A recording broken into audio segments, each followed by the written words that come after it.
40 years ago. I was 40 years old. And I was 40 years younger. That's right, we were all 40 years younger. But I remember arriving here, it would be the 8th of December this year. Yeah. So that would be, it was a flurry of snow, as I usually say. Yeah. I arrived looking for the Herbal, Sean, and in I went. And we've been the greatest of pals since the second we met, and always will be, innit? Yeah, it's incredible. Yeah. Incredible. I tell people I love this fella.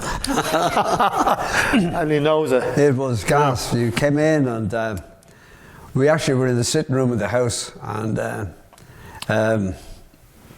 whatever it was, it just sort of clicked.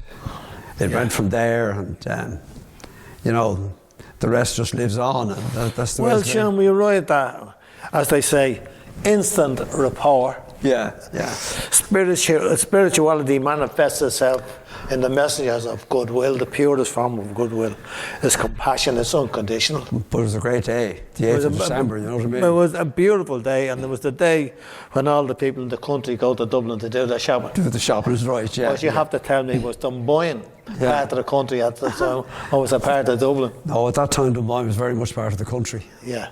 Very much so. Like, you knew everybody in Dunboyne, you knew everybody in Clonee, in Mulhuddard, Blanchardstown, Clonsilla, Lucan. It was mad like the way it was, and you go the other way down towards the Hatchet where you live. Yeah. It was, and I suppose that was nice. Yeah. We all went in the bus. We all got lifts. We all played sport. We all were mad on music. Some was a man enough to head out to the Bag of Inn and go places like that. You know what I mean? It wasn't all just the Brendan Boyer and the, you know, It was the voice of good rock. yeah, it was a different job. Yeah.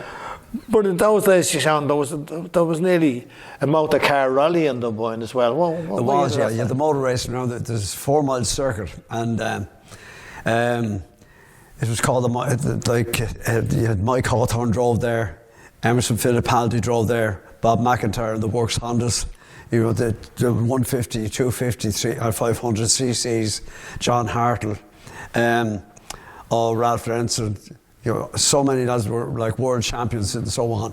But the big thing about it was they came down from the north, from Dundrod. Okay.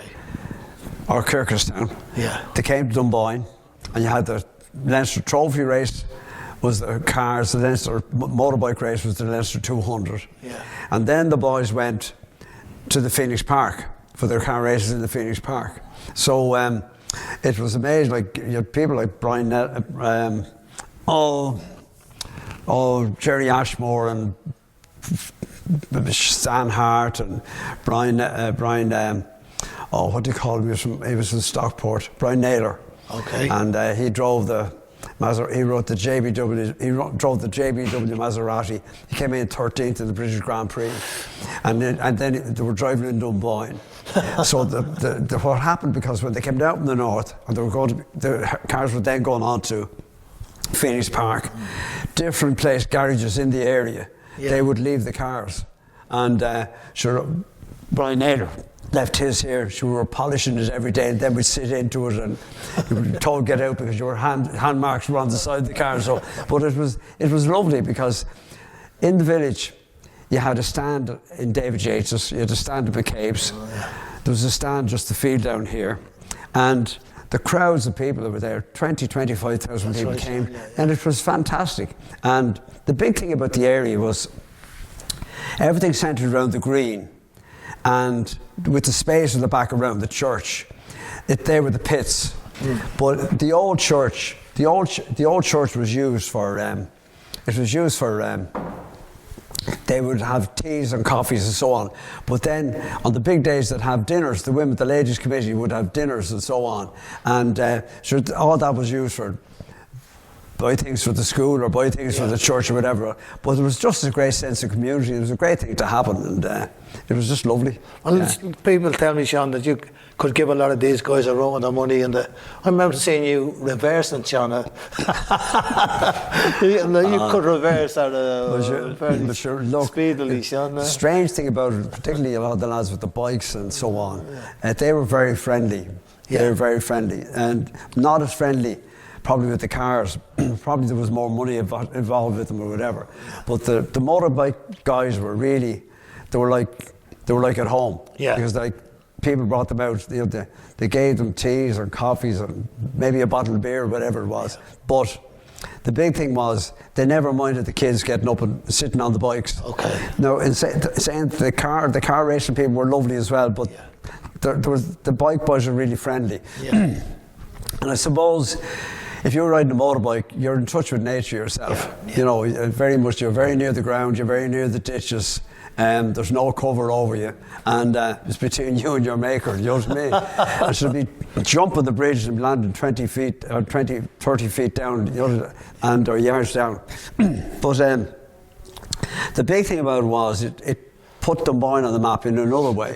In another way, and the lovely thing about it was when the racing all stopped, because fiberglass came in on the motor cars. Yeah. And the cars weren't as sturdy as the original ones, and then because there were road circuits, that was tough on the cars. So there were a couple of fatalities, and it was deemed we stopped them. Yeah. But for years and years, the motor racing people had an annual day, and thousands would come to it, and all the cars would be on show, and the bikes would be on show, and they do a like a lap of honour, a couple of laps of honour. That was it. That was the end of it. But it was great for the area. Sean, like that's when I heard about Dunboyne. I still didn't know where it was. You know. But when I arrived, which is 1986. You were doing a lot of stuff then. Like in 1986. Did I interfere with what you were doing there, Sean? You were fairly busy, man. Like you had the old prefabs here at the time. That's right. Yeah. And I used to say to people, it was like Northwest Frontier. Like there was people everywhere in the prefabs, all waiting on Sean. Talk about waiting on Godot, you know, or waiting on Boylan. Waiting on Sean Boylan was an art in itself. But you were doing well. It was the odd time it was only 4 hours, Sean. So people came on the streets here and done a lot of praying. Well, I tell you how that came about. To stop giving appointments was that my father had died. God be good to him. My mother was at home, and she wouldn't have been great, and so. There was one Monday here, and there was 13 people never turned up. So I said, right, as long as she's alive, I won't make an appointment. I said, first come, first served. So they were baiting each other to try to get into the place, right? And and then if she got a turn, excuse me, go up and look after herself or whatever it was. But people were great. People understood it. But like, it's really, but that tradition, Bren, go up to Boylan to get a bottle. That had gone on for generations. My great-great-grandfather came here in 1798. And before that, they lived in Tara. And there were 4 traditional remedies that the family had. That house was burnt in 98. And then he came here. And then the house here was burnt as well as 85 houses in the village by the yeoman. My great-great-grandmother lived across the fields in a place called Boharavia, where Coakley's place is now. The day after they paid the rent, they were evicted off the farm. And Peter Glenn, her brother, was sent to Van Diemen's Land. You know, And the strange thing about the 4 traditional remedies was osteoarthritis, a kidney and heart condition called dropsy, tuberculosis, and a chest bottle. There was no such thing as asthma or bronchitis. Everything was a chest bottle. So you go up to Boylan to get a bottle. Now, the reason for that was, going back generations, when there was no medicine, people had cures or bottles or whatever.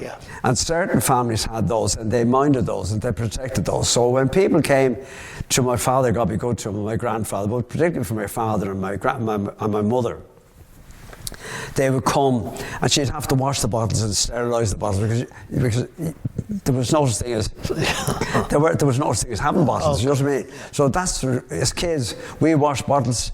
We washed herbs, and that's the way it was. And the mixtures were made up. And at that time, everything was made up on spring water. Now, the problem when years later, when people would get those, they'd go back and they'd put them in a fridge or whatever. When people then would collect them and mightn't go home for a week, and they're in the boot of the car and they're fresh water, so they would go off. So that's when you had to start making tinctures and so on. But like that's where it dawned. And like, I suppose my father was involved in the movement, and in 1919, a man called Matt Furlong from Wexford, Paddy Clancy and himself, they were testing the old Wembley Cannon of Stokes guns. And a round of projectile went off inside in the shell, didn't go off, and so Matt Furlong lost his leg and he lost his arm, got good to him. And my dad was getting the jawbone, and they were all taken to the Mater Hospital. And Matt Furlong died the next day from shock and hemorrhage. My father borrowed a bike and he cycled to a meeting in Trim, 28 miles away. And when that was over, he cycled from there to Hollywood in the County Wicklow. That's where the Eastern Command went. Yeah. So there was notice things going and having treatment. So then, in 1923, when the National Army started, and he was asked to take over as Chief of Staff, but in the hospital he had a year to live. Because the poison from the accident had gone through him, and it could squeeze the poison out of his fingers, his toenails withered, and they were withered the day he died. And he came home and he made up the herbs. And years later, in 1939, he met my mother, and they got married. And there were 6 of us, 5 girls and myself. But in the late 50s, the legacy of the lower brain cells had been damaged. He ended up with a Parkinson's. Okay. And so he ended up going to see Mr. McLean in Salem, Cheshire, who's a famous neurologist who invented a drug called Artane.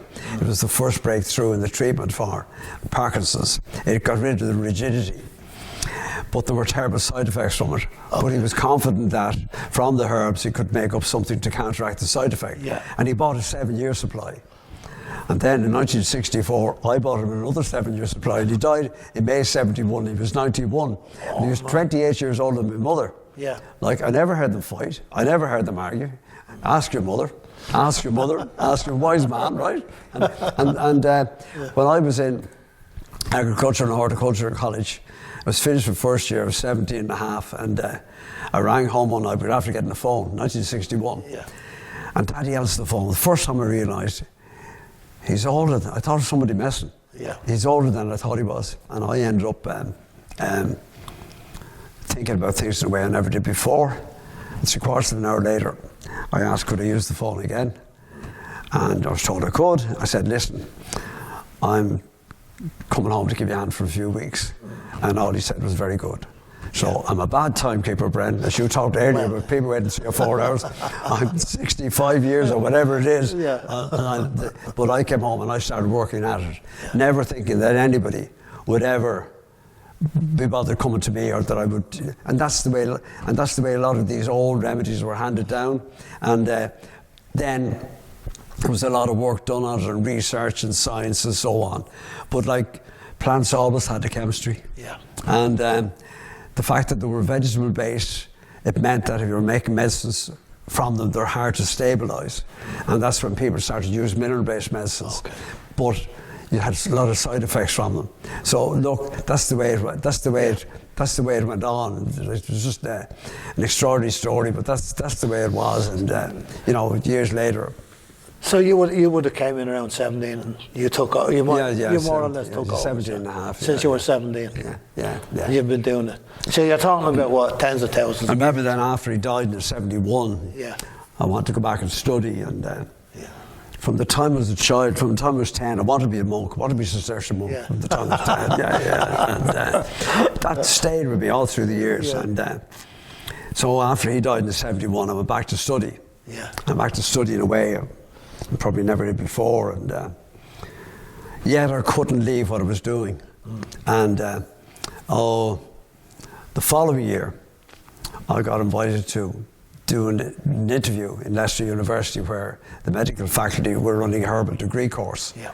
But the man who ran it was Fred Fletcher Hyde, a very famous physician. He was the physician to the Queen, but he was a herbalist as well. And there was a man called Hans de Leicester with him, he's a Dutchman. And when I was interviewed for the course, I said, right, will you take me on? And they said, will you give talks for us? I said, hold on, I've no qualification, right? And so then, some years later, I got a call from Malcolm Stewart in Cambridge, Dr. Malcolm Stewart. Professor Hayward from the World Health Organization was setting up a medicinal plant research group It's to do with the side effect from a lot of modern drugs like thalidomide and so on. And there were 2 people from 27 different countries. And I was the only non-medic on it. And Professor Hyde, Hans and Esther, they were all, one representing Holland, the other representing England. And that's the way, that went on for over 30 years, you know what I mean?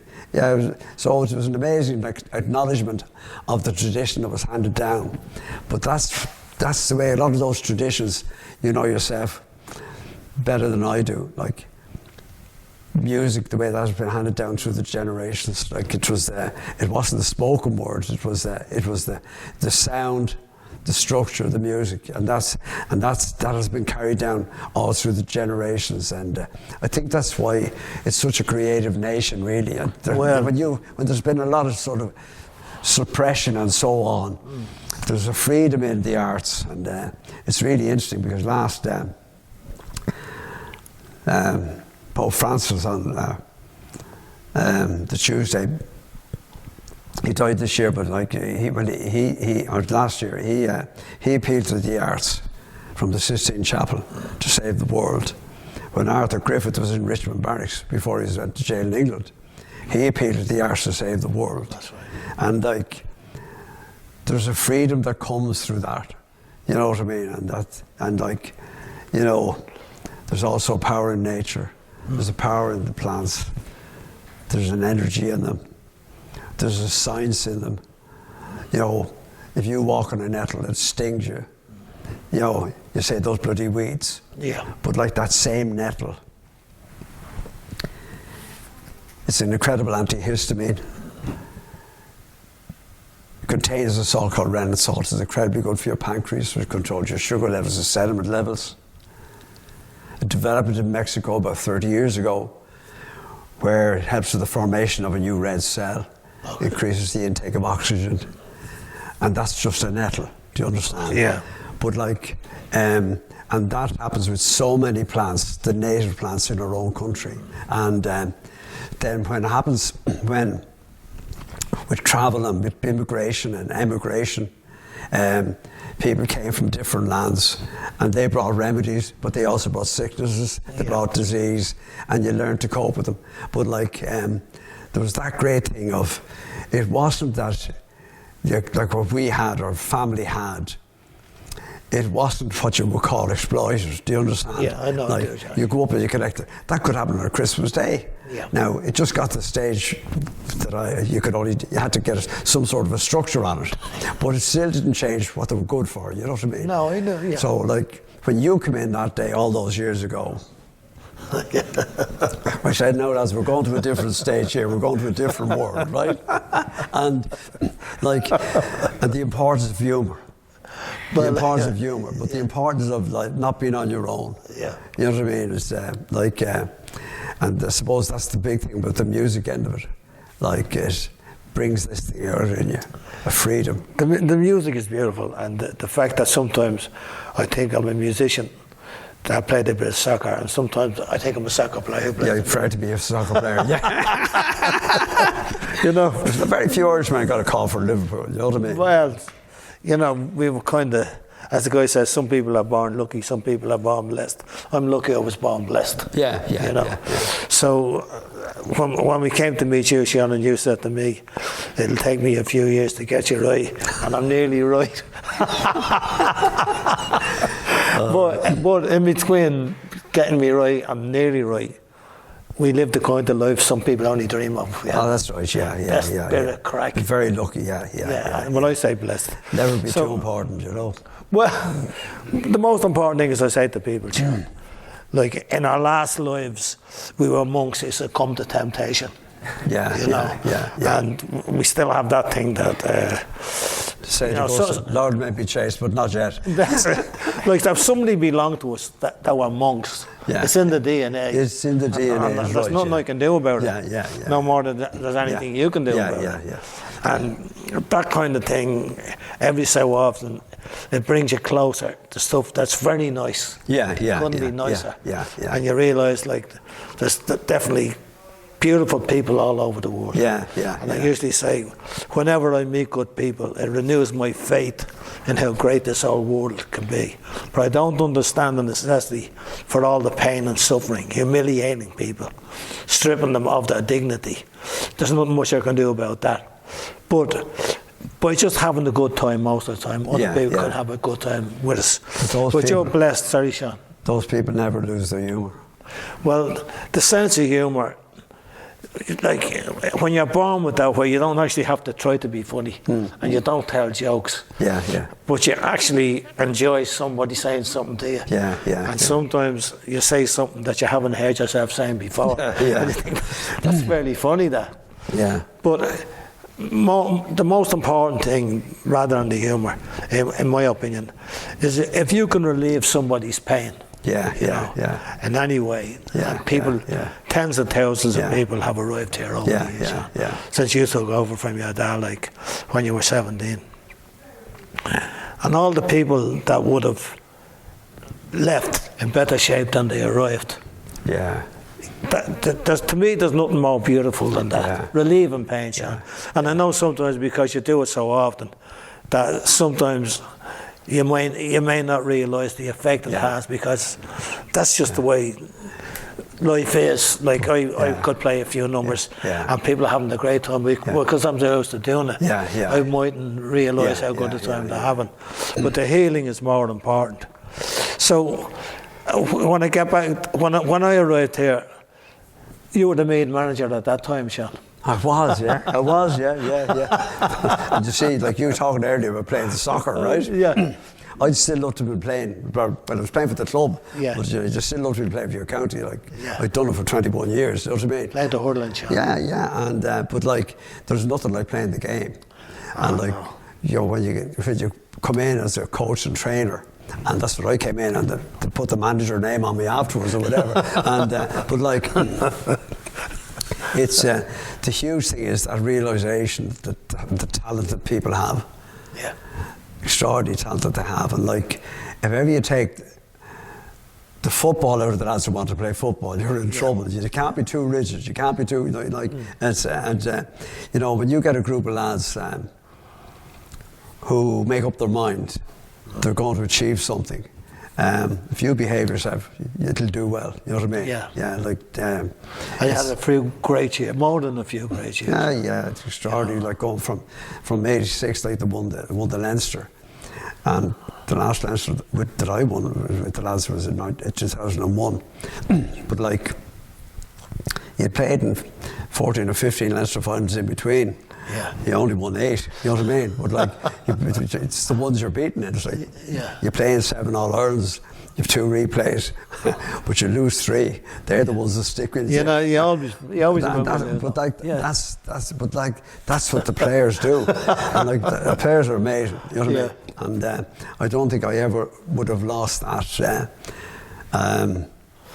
ambition of seeing lads achieving excellence, you know what I mean? Like, there's nothing like it. It's an incredible feeling, and like, they're from all walks of life. Yeah, when you see something in somebody and you bring it out of them, Sean. It's nice. There's nothing like it. When you bring the best out of somebody, and it's a talent in itself, to spot talent. To know that they have it. Sometimes they don't even know themselves. But see, no more than what I do with the work. Like the people who work with you. Like the people who work with you when you're in sport, like the sort of selectors that you would have had working with you, like it's such a combined effort, and it's only something you might say that sticks there, or something, you know, realised before an All-Ireland, you know, in 1996, there's something I'm not thinking about, and dawned on me the week of the All-Ireland in 96. President Robinson, this is our first time to be at an All-Ireland that there's a Mayo team there. So we probably wouldn't have been the most popular team in the whole world, right? But certainly if you're playing Mayo in an All-Ireland final, there's 31 counties would prefer to see you not win. Do you understand? Yeah, I do. But like the realisation that preparing your players just to understand that when it comes to introducing the Mayo team, there's going to be a roar like you've never heard before. Do you understand? And once you're prepared for it, you can cope with it. Yeah. Now, you might say, "But you're great to think of that." No, it wasn't. It's just this part of what you do. You just like it's just the realization of reality. Yeah. You know, and she was such an amazing president, and it was very important that she got the respect that she, like, our lads gave her that. Do you understand? Yeah. But but the lads were ready for it. Yeah. So it meant you weren't distracted, because if you get distracted, and with the pageantry saying All Ireland's, it's very easy for players to get distracted from what they're actually going out to do. It's going out to win the most difficult competition in the world for them. Yeah. Or for anybody else, go out and win an All Ireland. You can't afford to allow yourself, your mind, be distracted from what you want to do. But they were able to have the respect, and then they were able to do what they had to do, and that's the way it goes. Yeah. So they were known as being kind of not just fairly physical, but ultra physical. Probably, yeah. But you're like, it's a physical contact sport. But it is. So all the other teams are striving to do the same thing, Sean. Yeah, that's the way it goes. Like, it's but never lose sight that you want to play football. You know. No, well, yeah, be strong on the ball. If you look at what you do, Sean, if you look at the rugby now compared to years ago. Yeah. Like, it's like, talk about collisions, which is the word they use, which I think is, I can't think of much. It's a little bit of sanity gone out of it, if that's the way you want to have it. Yeah. Like, it's that power that you put into it, the propulsion and the impact. There has to be terrible you want to be injuries. Incredibly well conditioned to be able to stick that. Yeah. So if that's all right doing it once or twice, but if that happens you 10, 15, 20 times in a match, your body gets tired, and that's when you get hurt. And particularly the head injuries. Oh yeah. But that's one of the toughest sports now. There's no question in the world. Yeah, incredible. And like, and amazingly skillful players and everything else. But it's something that I went to school in Belvedere and we played rugby in school.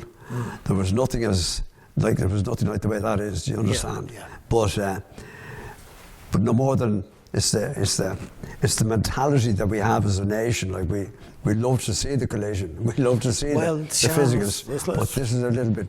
Yeah. Well, the problem is everybody is bigger and stronger and fitter. That's right. Yeah. At one time, every soccer player in Dublin was the same height as yourself, myself, and Johnny Giles. Yeah. It's nothing to be 6'2". Yeah, that's right. Even playing as a fly half in rugby, it was before you were the Peter Stringer type, you know, like. Sure, yeah, the scrum half. So it's. By the way, Peter said he loved me. He said he always loved to be able to look down on somebody. He was taller than Well, I. as I say to people, like, it doesn't matter what height you are, it's whether people look up to you or not. Yeah. It's like, whatever it takes. Yeah. But then we were doing other things that were kind of, there's nothing bigger than the All Ireland except curing people and healing them. That's bigger than. Other than that, that's great stuff. But we had a lot of crack with the people, Noel Keating around the time. One of the great characters. And I was only thinking about him there when Sister Stan died. Noel Keating? And Focus Yen. Oh my God. Yeah. And Noel, remember the place in League, I think it was, where I was saying that it's kind of tower. The little tower in League. He looked after Sister Stan really well now. Yeah. But he was a great made man from Clare, Sean. No question. And the best of all time. I remember that Clare were playing in 1992. They were playing Dublin, the All Ireland semi-final. Yeah. And Clare would have been very well known for a great hurling team. Yeah. And John Maughan trained Clare team, beat Kerry in the Munster final. And they're playing Dublin, the All Ireland semi-final. And Noel Gobbie-Goodham said to me, he said, "Sean, how do you think we'll do?" I said, "Noel, I think you could surprise Dublin. Yeah. A very strong team, great footballers. They could surprise Dublin." Yeah. "Why do you say that?" he said. Well, I said, "Noel, I've never come across a Clare man or a Clare woman with an inferiority complex. And why should we?" And so be it. And like only for Vinnie Murphy scored a wonder goal they wouldn't have beaten them. You know, it's amazing. That's right. Yeah, it's incredible. Well, Noel was a part of the great years as well, Sean. Well, he's a huge influence. It's funny, you know somebody. When he came up first, he met Marty Quinn and Jerry, and he bought cattle from them and so on. Lads, one of ours had made in the 60s, and sat and Mary at the shop in Francis Street, and he was living in the area, and he said to me before the All Ireland, "Is there anything you want us to do?" And I said, "No, I think we're okay, Noel. I think we're fine." And then I went back to the car, and I got out and went back into the little bus shop in Cluny. I said, "Listen, could I talk to you about something?" I said, "The day after the All Ireland," I said, "win or lose, there's a banquet. Yeah. Two teams come together." And I said, "When your team haven't been in All Ireland for 20 years, people are going to come out and welcome you home anyhow." Yeah. And I said, "When we leave the hotel in Dublin after the banquet," Yeah. and I said, "the lads that are with you have been playing. They would not have been drinking for about 3 months before the All Ireland." And I said, "They'll have a few drinks, they'll be up all night, and they'll be tired." And I said, "Mother Nature will call." And I said, "I don't want the bus stopping on the side of the road. Any chance of we call into Keepack that you might allow it?" So when we got as far as Keepack, the Artane Boys Band was there. Charlie cattle were new, and there was one painted green and gold, right? The Mead colours. There was about 10,000 people from Mead there. Talk about the loaves of fishes. They all got burgers and they all got chips, and the team got, it was just the start of an extraordinary journey of Keepack. Like, there was no sponsorship at the time. And but the way that they helped out, and like when you won that All Ireland in '87, 70% of the population of Ireland were unemployed, and there were 23% of the population of Meath. So like, things weren't affluent, but we were the richest people in the world. We had the Sam Maguire Cup, and it didn't matter. Like, it didn't matter if you had a job or you didn't have a job. We have the Sam Maguire, and that was it. And so the connection that Noel had with the farmers in Meath was extraordinary, and you know, and they wanted to see Noel involved when sponsorship came in. And but like, they were always there to help lads. They had scholarships for lads, you know, that were involved with the team, like for university. There was no big notice about any of this stuff. That the way they help lads get jobs, the way the recommendation. And Noel was lucky. He had Lee McGreal, he had John Horgan with him, and so on, and Mary and the whole of the family. But like, it was extraordinary the number of Meath people that ended up like John McDermott and so on, Mick O'Dowd, all working for the firm, Darren Fay, you know what I mean? But like, they never wanted anything from us. It was anything they could do to help to make it better. So you can imagine at that time, with all that unemployment, and you're down having a bite to eat after training, and somebody comes in from the factory, and there's a packet of steaks, about 10 steaks for everyone in the panel, and even down like to everybody who's involved with the team. Like, you're very welcome home, and you arrive home with a packet of steaks. You know what I mean? Like, and it was lovely shot. But talk about a lovely gesture. But it was that family that was created, and it was lovely. And we were lucky at the time then, because we found Dalgan Park and the Columban Fathers, and I remembered as a child hurling a football pitch being in front of it. And pitch and Navan was being done up, so we had no pitch. And I went in and met Father McKenna. I said, "Any chance of we reopening one of the pitches?" He said, "Sean, any help we can give you." And they opened up. Then, excuse me. Then we had to get something to eat, because I got a directive. There should be no more meals to the players because they were doing up the pitch. And, you know, at that time, one of the lads was a doctor. He was working at the hospital in Limerick, and the other chap was a vet. He was vet alone in Wexford. So you couldn't be giving him a cup of tea and a couple of Marietta biscuits and sending him home. And I called up into a place called Belinter House. And the daughters of Sion were there. And this order was brought about to bring unification between the Jews and the Christians. Their headquarters is in Jerusalem. And I met Sister Maura Clue, a Clare woman, a positive woman. And I asked her, could we come here for something to eat? Yeah. But you ever to give it a second teeth. And we were there for 20 years. That's right. And like, it was like a spiritual home as well. And like, you know, everybody went home with their belly full, you know what I mean? Yeah. And when you're training hard, that's a huge thing. And then you had the likes of Tommy Riley. He had a little shop, and he'd arrive at the training every night. Yeah. And you'd have bananas and chocolates and bottles of milk and oranges, like full of a big box. So the lads would come back from work and come from college, and they could have their something to take before they even trained. But like, Tommy Riley never got paid for that. He wouldn't, and like, he wouldn't have had a juice, you know what I mean? But like, that was they love being around. Yeah, and then became fundraisers and so on. It was a great time for you. Yeah. As a matter of fact, as you know, Sean, Sister Maura came to visit us. Yes. And we had a couple of toilets. Yes. And she used one of the toilets. Yeah. And nobody's ever used it since. We wouldn't let anybody use them. Yeah. So it's called Sister Maura's room. Yeah. She was the only one ever used it. It's not incredible. We wouldn't. But that's a true story.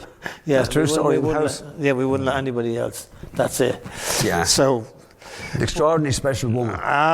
Sean, but it's hard to believe, like, football generation, you know, people play. Like, there's the football team. Next thing you're with the Columban fathers. Yeah. There's the football team. Next thing in the Sisters of Zion. Yeah. Sister Maura told me that job was to compare to Jews, and I said, you somehow, you know. But so she wants to come back again. Well, Sean, like this is like.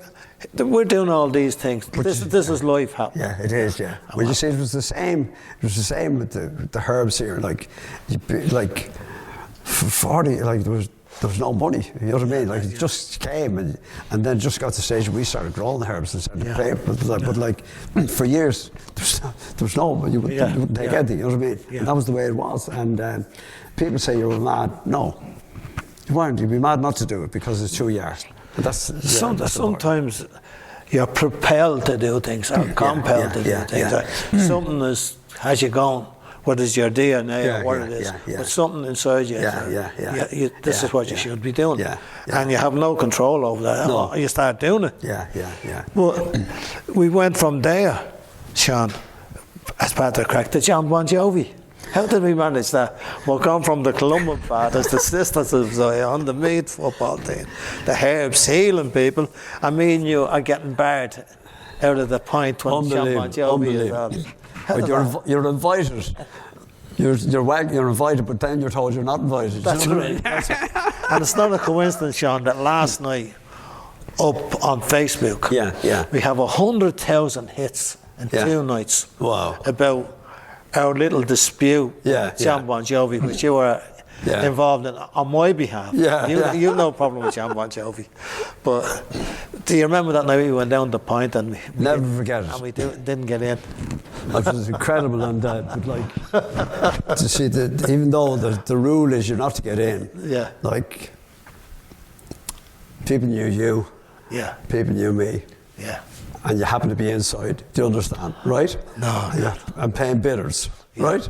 And people come in and say, how did you come in here? That's right. I was invited in here. Well, we were standing outside barred. We were going in. And the head of security tells us, Dennis says you're not to get in. He knows you're looking for Bon Jovi and the manager to confront him. I said, no, Sean is coming in to fix his arm. I was giving him. Remember that, Sean? His arm wasn't great. And that's going to lead us to somewhere by the end of this conversation. Our injuries. But anyway, we're standing there barred. And who comes along? Only Eamon O'Connor, great pal of mine, from the Ticketmaster. He says, what are you doing out here? I says, Dennis says we're barred. What? So he grabbed me and you straight down to Dennis. You know, Dennis, you can't. So Dennis said, oh no, forget about it. He says, come and see me at the end of the night down here. He's down in his office. And we'll organise a meeting for you with John Bon Jovi and Doc McGee. So me and you came back down, remember that? Yeah. And the door bursts open Yeah, yeah. It led out onto the car park. We didn't know that at the time. Yeah. The door bursts open, and we look out, and there's a police car outside the back door with two guys who look like ZZ Top and the baseball lads. And the guards come in talking to Dennis, but we're listening, and said, these are the road crew of John Bon Jovi. There's two lads down there that forgot to move their car, and they were in a hurry to get out, and they used their truck to move it. So they called the police, and they have the two boys in the back of the car arrested. So I look out to see the car that got pushed, and I recognised the two lads who owned the car. So I says to Dennis, I know these two boys down here. He said, well, would you go down and start something out? I said, yeah. So I got down, and I knew them from the Hitcher Bus. At least on it, And I said, jeez, lads, what happened? And so he pushed that car out of the way. I said, we'll sort this out. The boys are in the place. We want to get them out of there. They have to get the gear out. And he said, we'll do it. Like, all we want is just about 400 euros covered to get the car fixed, and a few free tickets for the gig, so we leave it at that. So I come back up to Dennis and I said, Dennis, like, the boys, 400 euros just to fix the car. He said to me, tell them to F off. That's what Dennis says to me. Tell them to F off. They're not stroking me. So what? Next thing, the police head off the boys to Stour Street Station. And Dennis says to you then, do you know anybody in Stour Street Station? Well, what did you say to him, Sean? When he asked you that?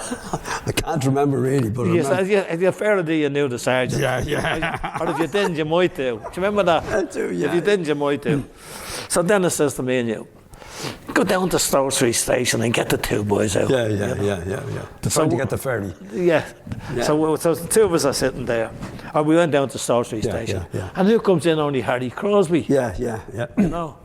And so anyway, between the three of us, we get the two boys in.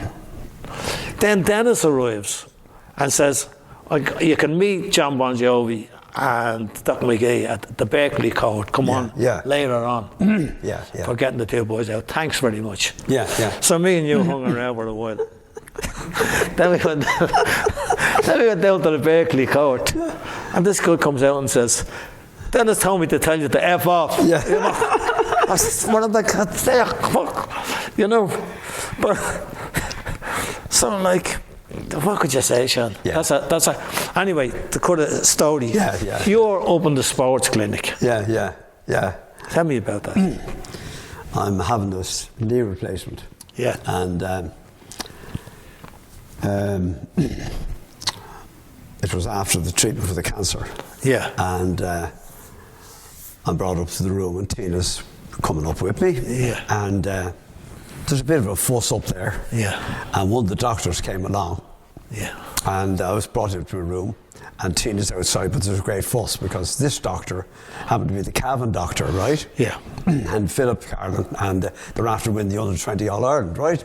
She's over the moon. And they said to him, are you going in to see Bon Jovi? He was a patient there. He said, fuck Bon Jovi. I want to talk to Sean Boylan about Cavan football, right? And so anyhow, Tina's outside and the racket, and eventually this man comes to the door, and it's John Bon Jovi with a dressing gown on him, and there's an ankle and plaster or whatever. And he said to Tina, my wife, and she said, she had no clue who he was, what's all the fuss about? He said, look, she said, it's to do with football, and she said, mentioned that I was there and so on, right? But that was the crack. But the real crack was, Sean, that he was in the room next door to you.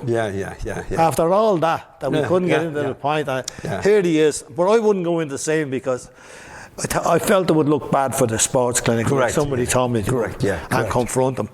But what I said to you was, Sean, this won't end there. And the years have gone past, and the years have gone past, and he's back again. Then the story that we've done went into an American guitar magazine. You know, Guitar World. About John Bon Jovi and the two guys that actually stole our name, Skid Row. And it's sort of kicking off very big again now. So we've 100,000 hits up on Facebook. And this is only the beginning.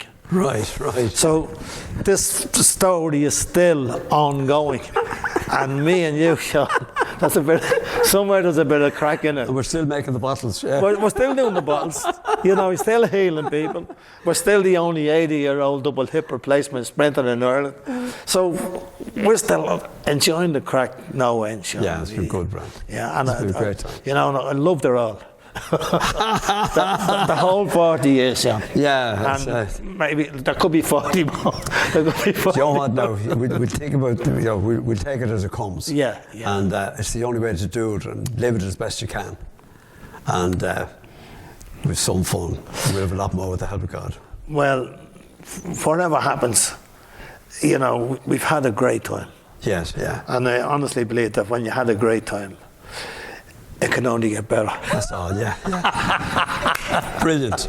Lovely show. God bless you. Love you, man. God bless you. Thank you.